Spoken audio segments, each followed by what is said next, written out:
Hello दोस्तों, नमस्कार। Way of maths channel में आपका फिर से स्वागत है। मैं हूं एम के गुजर। इस वीडियो में लेके आया हूं 4 जून 2022 के जोधपुर डिवीजन, उत्तर पश्चिम रेलवे के जोधपुर डिवीजन में स्टेशन मास्टर के लिए जो पेपर हुआ था, विभागीय परीक्षा हुई थी, उसका शेष रहा भाग।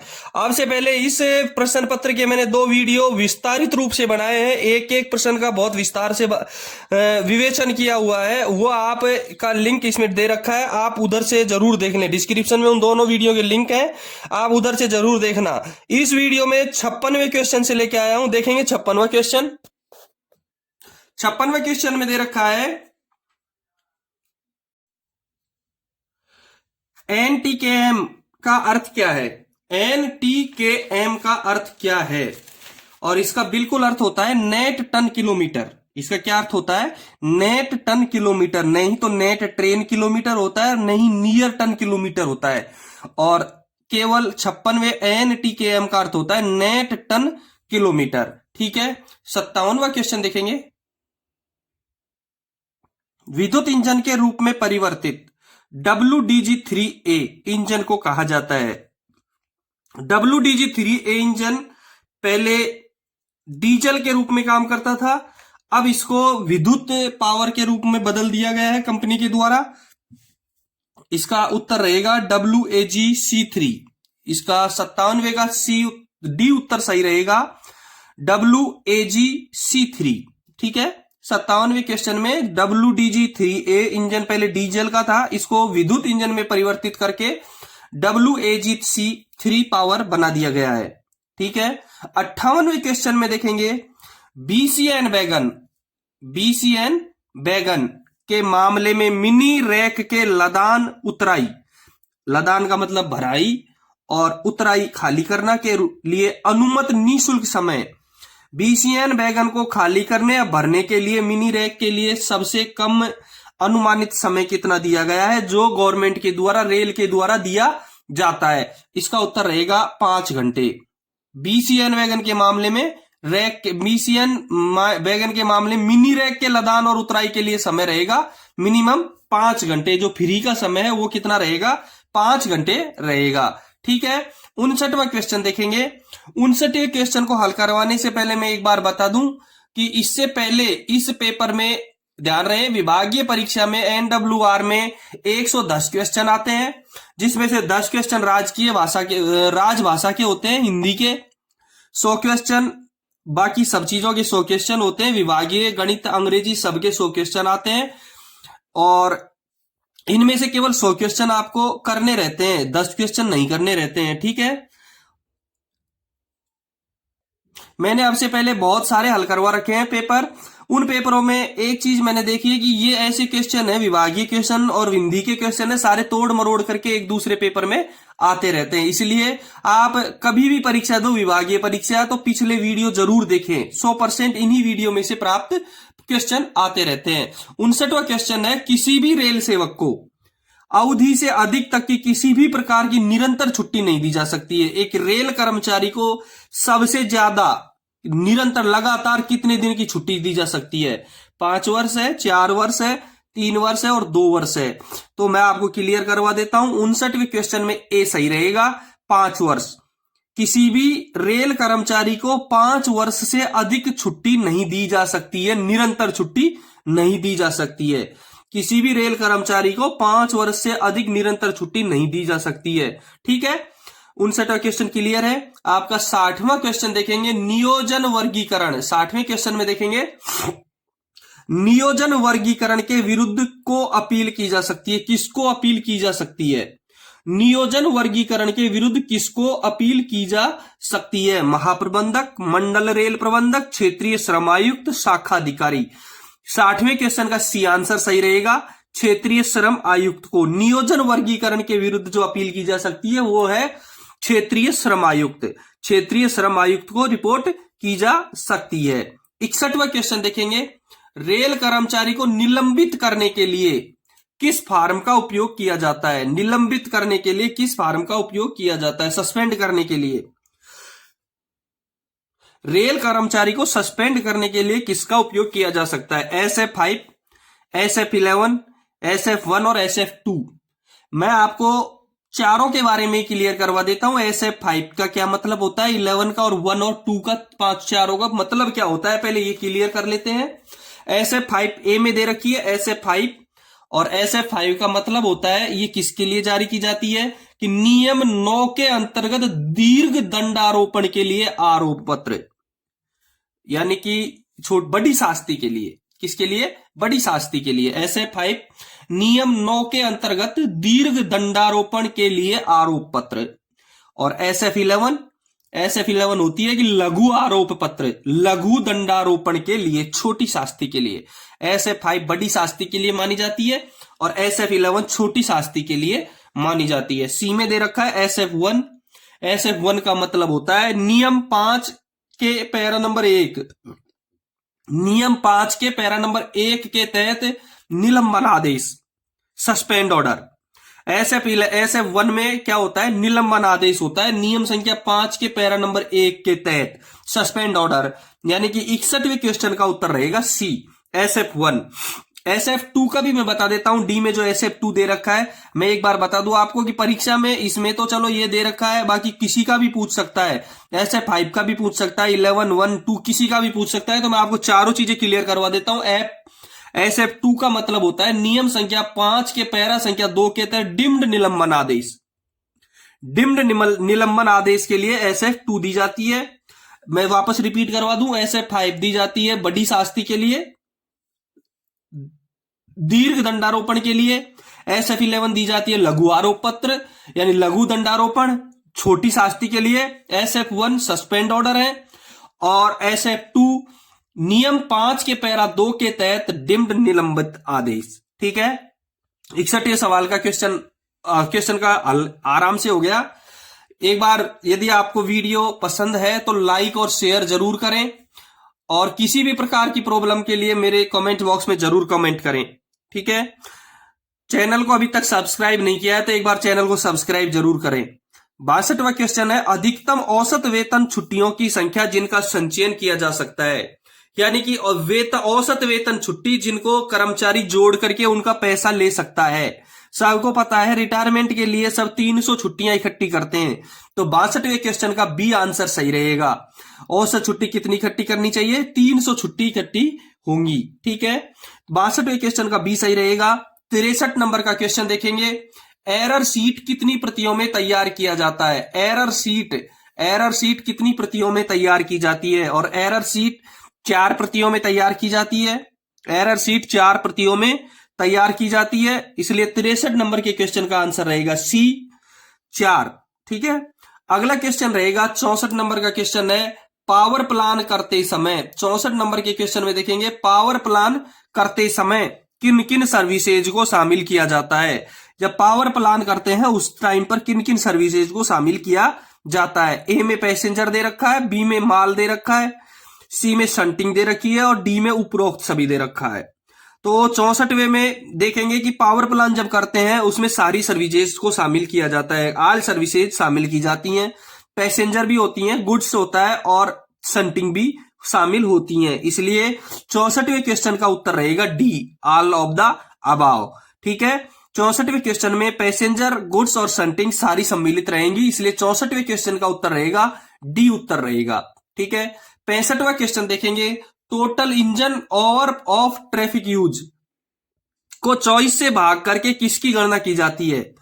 टोटल इंजन, देखो engine over of traffic use, ये 24 घंटे में engine over of traffic use, traffic के लिए कितना काम में आया है। 24 घंटे के लिए कितने घंटे ट्रैफिक यूज हुआ है इंजन का, उसमें 24 का भाग देते हैं और उससे निकलता है आउटेज। उससे क्या निकलता है, इंजन का आउटेज निकलता है, कितने घंटे काम किया है। इंजन के आवर ऑफ ट्रैफिक यूज में कितने घंटे तक काम आया है, उसमें 24 घंटे का भाग दे करके आउटेज निकालते हैं। क्या निकालते हैं, आउटेज निकालते हैं। इसलिए 65वें क्वेश्चन का बी आंसर सही रहेगा। 65वें क्वेश्चन का बी आंसर सही रहेगा। 66वां क्वेश्चन देखेंगे, डिमांड रजिस्ट्रेशन टास्क। 66वें क्वेश्चन में है, डिमांड रजिस्ट्रेशन टास्क फोयस, FOIS के किस साइकिल में की जाती है। जो फोयस है वो गुड्स का एक सिस्टम होता है, गुड्स के लिए एक सिस्टम होता है, उसमें डिमांड रजिस्ट्रेशन टास्क फॉयस के किस साइकिल में की जाती हैं? देखेंगे। पहले मैं आपको ये चीज क्लियर करवा देता हूं कि फॉयस की फुल फॉर्म क्या होती है। बहुत बार आता है कई क्वेश्चनों में, कई पेपरों में। 2022 में जो पेपर हुए हैं बीकानेर डिवीजन में, उसमें इन चीजों के बहुत सारे फुल फॉर्म पूछी गई हैं। तो पहले मैं बता दूं फॉयस की फुल फॉर्म क्या होती है। फॉयस की फुल फॉर्म होती है freight operation information system. Freight operation information system, FOIS की full form freight operation information system. मेरा उद्देश्य आपके पेपरों को हल करवाना ही नहीं है, मेरा उद्देश्य आपके एक एक क्वेश्चन को बारीकी से हल करवाना है। एक क्वेश्चन में आपको हल करवा दूं, उससे आप कई क्वेश्चन हल कर सको, यही मेरा उद्देश्य है। 66वां क्वेश्चन में डिमांड रजिस्ट्रेशन टास्क फॉयस के किस साइकिल में की जाती है? इसका उत्तर रहेगा आउटवर्ड साइकिल में। ए इसका उत्तर रहेगा, आउटवर्ड साइकिल में। 66वें क्वेश्चन का उत्तर रहेगा ए। 67वां क्वेश्चन देखेंगे। 67वें क्वेश्चन में दे रखा है कंट्रोल ऑफिस में किन स्टेशनों के एसडब्ल्यूआर उपलब्ध होने चाहिए? कंट्रोल ऑफिस में किन स्टेशनों के एसडब्ल्यूआर उपलब्ध होने चाहिए? इसमें उत्तर है सभी स्टेशन, जंक्शन स्टेशन, मुख्य स्टेशन, सड़क के किनारे स्टेशन। मैं आपको एक चीज बता दूं, रेलवे की दृष्टि में चाहे स्टेशन छोटा हो, चाहे बड़ा हो, चाहे जंक्शन हो, चाहे रोड साइड हो, चाहे मुख्य स्टेशन हो, स्टेशन को रेलवे की दृष्टि में स्टेशन ही माना जाता है। इसलिए कंट्रोल ऑफिस में उस सेक्शन के आने वाले सभी स्टेशनों के एसडब्ल्यूआर रखे जाते हैं। कंट्रोल ऑफिस में उस सेक्शन के अंतर्गत आने वाले सभी स्टेशनों के एसडब्ल्यूआर रखे जाते हैं। और एसडब्ल्यूआर की फुल फॉर्म सबको पता है, स्टेशन वर्किंग रूल। एसडब्ल्यूआर की फुल फॉर्म सबको पता है, स्टेशन वर्किंग रूल एसडब्ल्यूआर की फुल फॉर्म होता है। 68वां क्वेश्चन हल करने से पहले एक बार मैं बता दूं आपको कि आप वीडियो को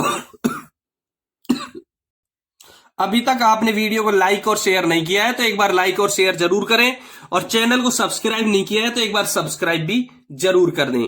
68वां क्वेश्चन देखेंगे, टन किलोमीटर कौन सा यूनिट है? मैंने इस वीडियो का सबसे पहला क्वेश्चन बताया था NTKM, नेट टन किलोमीटर। और नेट टन किलोमीटर कौन सा यूनिट है? अब मैं आपको एक बार यूनिटों के बारे में बता देता हूं। यूनिट 4 प्रकार की होती हैं, प्राइमरी यूनिट, फंडामेंटल और डिराइवेट यूनिट। ठीक है, प्राइमरी यूनिट जो है उसमें कौन कौन से आते हैं वो आपको बता देता हूं। प्राइमरी यूनिट में आती हैं quantity, distance, duration and service performance, service performed. ठीक है, प्राइमरी यूनिट है उनमें 4 चीजें सम्मिलित होती हैं, quantity, distance, duration and service performed. ठीक है, फंडामेंटल यूनिट है, उस फंडामेंटल यूनिट में क्या क्या काम में लिए जाते हैं? Ton kilometres. जो 68वें क्वेश्चन का उत्तर है वो सी रहेगा। टन किलोमीटर फंडामेंटल यूनिट में होता है।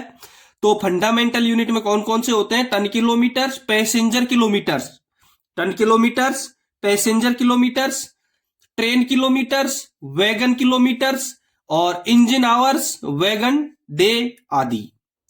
फंडामेंटल यूनिट में ton kilometres, passenger kilometres, train kilometres, wagon kilometres, engine hours, wagon day, ये लगभग चीजें फंडामेंटल यूनिट में होती हैं।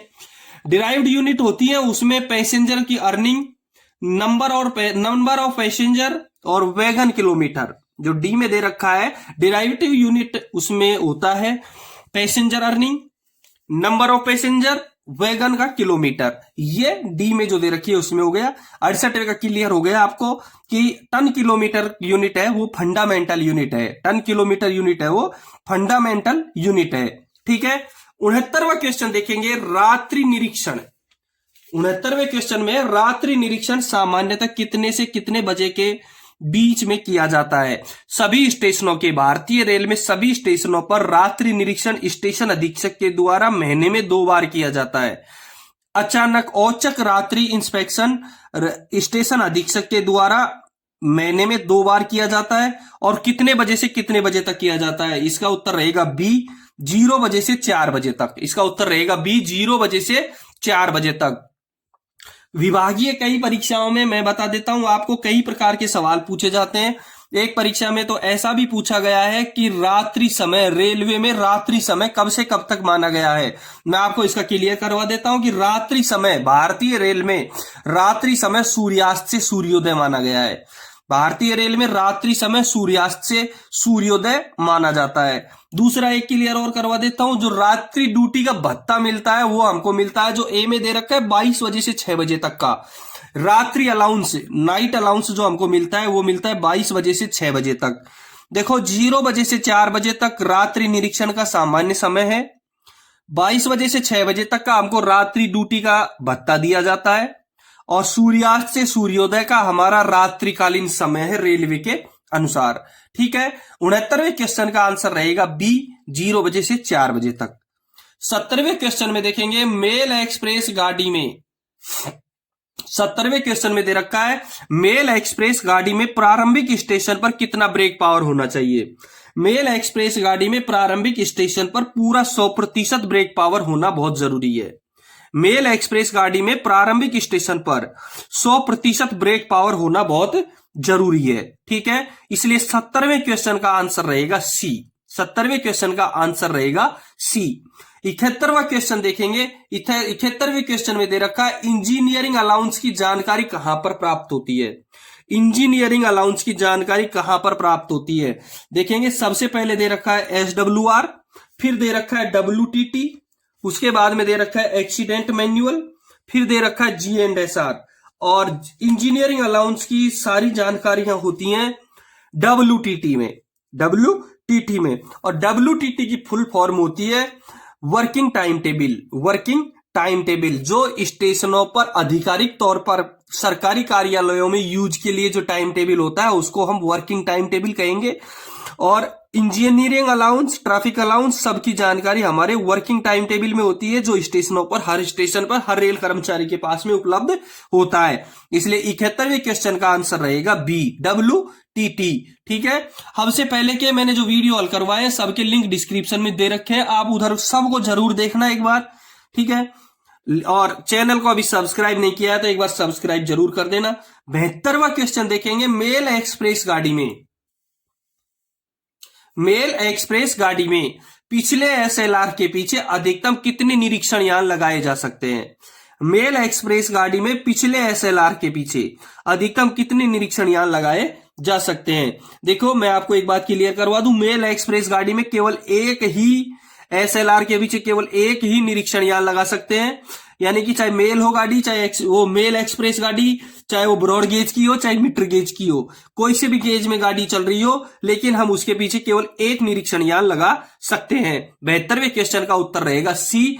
72वें क्वेश्चन का उत्तर रहेगा सी। ठीक है, 73वां क्वेश्चन देखेंगे, NTES। मैंने अभी थोड़ी देर पहले भी आपका एक क्वेश्चन आया था, उसमें हल करवाया था कि हर परीक्षा में 2-4 फुल फॉर्म जरूर आती हैं, उन फुल फॉर्मों को आपको याद करना बहुत जरूरी है। ठीक है, इसमें देखेंगे 73वें क्वेश्चन में फुल फॉर्म दे रखी है, NTES से क्या तात्पर्य है। NTES से क्या तात्पर्य है, यानी NTES का फुल फॉर्म होगा जो दे रखा है सी में, national train enquiry system. NTES का फुल फॉर्म रहेगा नेशनल ट्रेन इंक्वायरी सिस्टम। ठीक है, 74वें क्वेश्चन में देखेंगे, 74वें क्वेश्चन में है ACD से क्या तात्पर्य है। मैं आपको फिर से बता दूं, ये जो पेपर हल हो रहा है 4 जून 2022 को जोधपुर डिवीजन में स्टेशन मास्टर LDC के लिए लगा था। ACD क्या तात्पर्य है। ACD से तात्पर्य जो सी में दे रखा है, एंटी कोलिजन डिवाइस। ACD से जो तात्पर्य है वो है जो सी में दे रखा है, एंटी कोलिजन डिवाइस। ठीक है, 74वें उत्तर, 73 के में सी आंसर रहेगा और 74 में भी सी आंसर रहेगा। 75वां क्वेश्चन देखेंगे, LWR की फुल फॉर्म क्या है। LWR की फुल फॉर्म क्या है, इसका भी आंसर आपका सी रहेगा, long welded rail. Long welded rail engineering का शब्द है, इसलिए आपको कई बार क्या पता, जो 76 में सवाल में दे रखी है वो भी इंजीनियरिंग का शब्द है, इसलिए आप इंजीनियरिंग के शब्दों से भी जानकारी रखना बहुत जरूरी है। तो LWR की फुल फॉर्म रहेगी लॉन्ग वेल्डेड रेल, यानी 75वें क्वेश्चन का आंसर रहेगा सी, लॉन्ग वेल्डेड रेल। 76वें क्वेश्चन में देखेंगे, SEJ की फुल फॉर्म क्या है। SEJ की फुल फॉर्म क्या है? SEJ की फुल फॉर्म रहेगी स्विच एक्सपेंशन जॉइंट। इसमें SW जो स्विच की स्पेलिंग गलत दे रखी है, आपको यू की जगह आई पढ़ना है। 76 के ए में स्विच में SWUTCH, इसमें स्विच की स्पेलिंग गलत है, यू की जगह आपको आई पढ़ना है। 76वें सवाल का ए सही रहेगा, स्विच एक्सपेंशन जॉइंट। SEJ की फुल फॉर्म क्या रहेगी?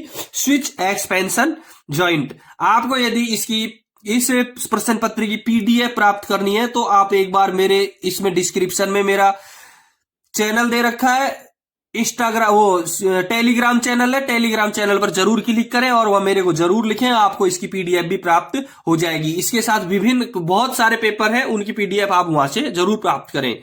ठीक है, SEJ की फुल फॉर्म हो गई ए, स्विच एक्सपेंशन जॉइंट। 77वां क्वेश्चन देखेंगे, ODR। 77वां क्वेश्चन में दे रखा है, ODR के अनुसार माल लदान की अनुमति देना किसका कार्य है? सीधा सा तरीका है, हम सीधा सा पढ़ सकते हैं। माल का मतलब माल लदान। CTNL कंट्रोल का काम गाड़ी चलाना होता है। CTNL रनिंग के लिए जो कंट्रोल होता है वो रनिंग का होता है। पंक्चुअलिटी, गाड़ियों के लिए पंक्चुअलिटी होता है। CTNL stock, controller stock. तो माल का काम स्टॉक का होता है, इसलिए हमको अपने आप दिखाई दे रहा है कि माल का मतलब स्टॉक से है। तो 77वें क्वेश्चन का आंसर रहेगा डी, कंट्रोल स्टॉक। इससे पहले मैं ODR की एक बार आपको फुल फॉर्म बता देता हूं। ODR की फुल फॉर्म रहेगी ऑप्टिकल डाटा रिकॉर्डर। ODR की फुल फॉर्म रहेगी ऑप्टिकल डाटा रिकॉर्डर। 77वें क्वेश्चन का आंसर रहेगा डी, कंट्रोल स्टॉक रहेगा। ठीक है, 78वें क्वेश्चन से पहले मैं आपको एक बार बोलूंगा कि आपने अभी तक चैनल को सब्सक्राइब नहीं किया है तो एक बार चैनल को सब्सक्राइब जरूर कर दें। 78वां क्वेश्चन देखेंगे। 78वें क्वेश्चन में दे रखा है, मालगाड़ी या वैगन को सूचना तकनीकी की कौन सी एप्लीकेशन द्वारा ट्रेस किया जाता है? मालगाड़ी या वैगन, मालगाड़ी के डिब्बों को वैगन कहा जाता है। इसको सूचना IT की कौन सी एप्लीकेशन से ट्रेस किया जाता है? COIS, ICMS, NTES और FOIS। मैं पहले आपको इनकी सबकी फुल फॉर्म बता देता हूं एक बार, फिर आप अपने आप महसूस हो जाएगा, जब इसकी फुल फॉर्म हम देखेंगे तो हमको अपने आप पता चल जाएगा कि मालगाड़ी को ट्रेस करने का एप्लीकेशन कौन सा है। देखो, COIS की फुल फॉर्म होती है coaching operation information system. Coaching operation information system. ठीक है, इसका मतलब कोचिंग का नाम ले रखा है तो कोच का होगा, मालगाड़ी का नहीं होगा। Coaching operation information system. ICMS का फुल फॉर्म रहेगा integrated coaching management system. Integrated coaching management system. NTES का नेशनल ट्रेन इंक्वायरी सिस्टम और FOIS का फ्रेट ऑपरेशन इंफॉर्मेशन सिस्टम। तो मालगाड़ी का किराए से संबंध है, FOIS, यानी कि 78वें क्वेश्चन का आंसर रहेगा D, freight operation information system. मालगाड़ी या वैगन को सूचना तकनीकी की कौन सी एप्लीकेशन द्वारा ट्रेस किया जाता है? डी के द्वारा, FOIS के द्वारा, फ्रेट ऑपरेशन इंफॉर्मेशन सिस्टम। कोएस का full form coaching operation information system. ICMS का integrated coaching management system. NTES का नेशनल ट्रेन इंक्वायरी सिस्टम और FOIS का फ्रेट ऑपरेशन इंफॉर्मेशन सिस्टम। ठीक है, 79 नंबर के क्वेश्चन को देखेंगे। सिग्नल का फेल होना दुर्घटना की किस क्लास में वर्गीकृत किया जाता है? सिग्नल का फेल होना दुर्घटना की किस क्लास में वर्गीकृत किया जाता है? मैं आपको J, K, L, M चारों के बारे में एक बार बता देता हूं कि J को किसके लिए किया जाता है। देखो, J में दे रखा है, J में जो फेल दुर्घटना होती है वो होती है इंजन या चल स्टॉक। इंजन में यदि कोई दुर्घटना है या कोई चल स्टॉक में कोई दुर्घटना है, उसको हम J क्लास में वर्गीकृत करेंगे। K के लिए रेल पथ के लिए जो कोई दुर्घटनाएं होती हैं, कोई रेल पथ की कोई दुर्घटना होती है, उसको हम के अंदर वर्गीकृत करेंगे, के क्लास की वो दुर्घटना रहेगी। एल के लिए सिरोपरि तार, जो सिर के ऊपर होकर जो OHE की जो दुर्घटनाएं होंगी वो एल में काउंट करेंगे, वो एल क्लास में होंगी। और सिग्नल व दूर संचार के उपकरणों का खराब हो जाना एम में लेते हैं, यानी कि 79 नंबर के सिग्नल का फेल होना एम दुर्घटना की श्रेणी में आएगा। किस क्लास के लिए आएगा? एम के लिए आएगा। सिग्नल व दूर संचार के उपकरणों का खराब हो जाना, यह किस में वर्गीकृत किया जाता है? एम दुर्घटना में वर्गीकृत किया जाता है। इसलिए 79 नंबर के आंसर का उत्तर रहेगा एम। ठीक है। 80 नंबर में देखेंगे, आपदा प्रबंधन में, आपदा डिजास्टर मैनेजमेंट में स्वर्ण घंटा का क्या अभिप्राय है? स्वर्ण घंटा का क्या अभिप्राय है? आपदा प्रबंधन में स्वर्ण घंटा का क्या अभिप्राय है? The first hour after the accident, देखो सबसे पहले एक्सीडेंट टाइम, दूसरा 1 hour before the time of the accident, C में दे रखा है the first hour after the accident, और डी में दे रखा है मेडिकल व्हीकल डिस्पैच टाइम। इसमें दुर्घटना के बाद का जो पहला घंटा होगा वो उसको हम स्वर्ण घंटा बोलेंगे। दुर्घटना के बाद का जो पहला घंटा है उसको हम क्या बोलेंगे? स्वर्ण आवर्स बोलेंगे, गोल्डन आवर्स, स्वर्ण घंटा। तो 80 नंबर के क्वेश्चन का आंसर रहेगा C, the first hour after the accident. ठीक है। 80 नंबर के क्वेश्चन के लिए सी सही रहेगा। 81 नंबर का क्वेश्चन देखेंगे, आगमन सिग्नल की लोकेशन तय करते समय, आगमन सिग्नल की लोकेशन तय करते समय किसका ध्यान रखा जाता है? आगमन सिग्नल की लोकेशन तय करते समय किसका ध्यान रखा जाता है? पहला है ब्रेकिंग डिस्टेंस, कि ड्राइवर कहां से ब्रेक लगाना शुरू करेगा। दूसरा साइटिंग डिस्टेंस, कि कहां से दिखाई दे रहा है। तीसरा ग्रेडियंट, उतार चढ़ाव, और चौथा है नॉन ऑफ देम। देखो चौथे में थोड़ा गलत हो गया, नॉन ऑफ देम नहीं है, ऑल ऑफ देम है, और इसका उत्तर भी 81 में डी सही रहेगा। 81 क्वेश्चन का उत्तर डी सही रहेगा। और यह नॉन ऑफ देम नहीं है, यह है ऑल ऑफ देम। क्या है यह? ऑल ऑफ देम है। यानी कि आगमन सिग्नल की लोकेशन तय करते समय ब्रेकिंग डिस्टेंस का भी ध्यान रखा जाएगा, साइटिंग डिस्टेंस का भी ध्यान रखा जाएगा, और ग्रेडियंट का भी ध्यान रखा जाएगा। यानी कि सारी चीजों का ध्यान रखा जाएगा। आगमन सिग्नल की लोकेशन तय करते समय सभी चीजों का ध्यान रखा जाता है। ठीक है। 81वें क्वेश्चन में रहेगा, नॉन ऑफ देम की जगह यहां कर लेना ऑल ऑफ देम पढ़ना। इसको क्या पढ़ेंगे हम? All of them. इसलिए 81वें क्वेश्चन का उत्तर रहेगा डी। ठीक है। 82वें सवाल में देखेंगे, 82वां क्वेश्चन देखेंगे, स्टेशन पर इंटरलॉकिंग के संशोधित मानकीकरण, स्टेशन पर इंटरलॉकिंग के संशोधित मानकीकरण का कितनी श्रेणी में वर्गीकृत किया गया है?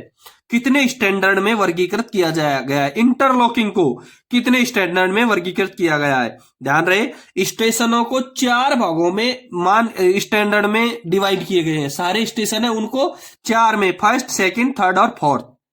यानी 82वें क्वेश्चन का आंसर रहेगा। देखो कोई और क्वेश्चन आएगा उसमें मैं बताऊंगा आपको कौन कौन से मानकीकरण चेंज किए, स्टैंडर्ड फर्स्ट, सेकंड, थर्ड और फोर्थ में क्या क्या है, वो मैं कई क्वेश्चन के आएगा उसके बाद में बताऊंगा आपको। बाकी इसका 82 में इतना ही सही रहेगा कि कितने भागों में, कितने स्टैंडर्डों में बांटा गया है स्टेशनों को, तो इंटरलॉकिंग को तो 4 भागों में, स्टेशन की इंटरलॉकिंग को 4 स्टैंडर्ड में बांटा गया है, पहला, फर्स्ट, सेकंड, थर्ड और फोर्थ। ठीक है। 83 नंबर का क्वेश्चन देखेंगे, ओडीसी कितने प्रकार की होती है? ओडीसी कितने प्रकार की होती है? पहले तो मैं आपको बता दूं कि ओडीसी की फुल फॉर्म क्या होती है।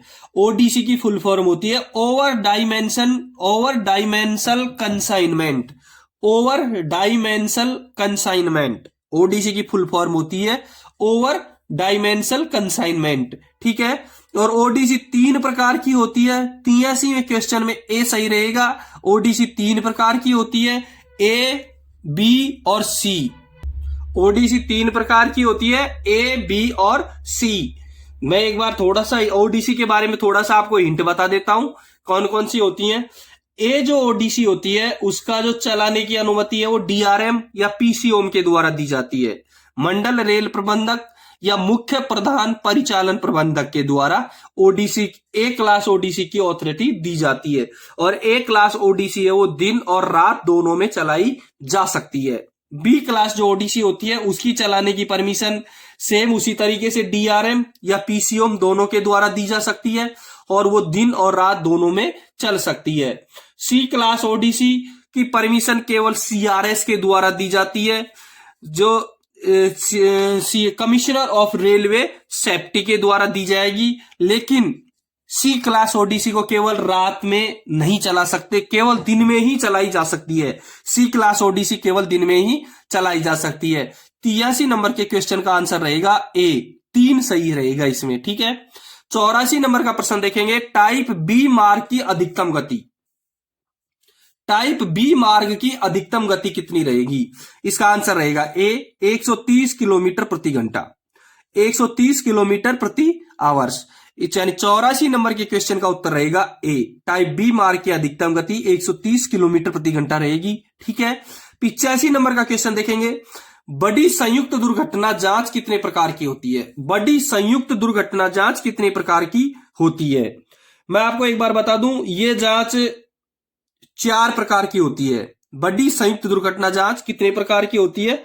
4 प्रकार की होती है। कौन कौन सी होती है यह भी मैं आपको क्लियर करवा देता हूं। पहली होती है रेल संरक्षा आयुक्त द्वारा की गई जांच, रेल संरक्षा आयुक्त द्वारा की गई जांच यानी सीआरएस के द्वारा।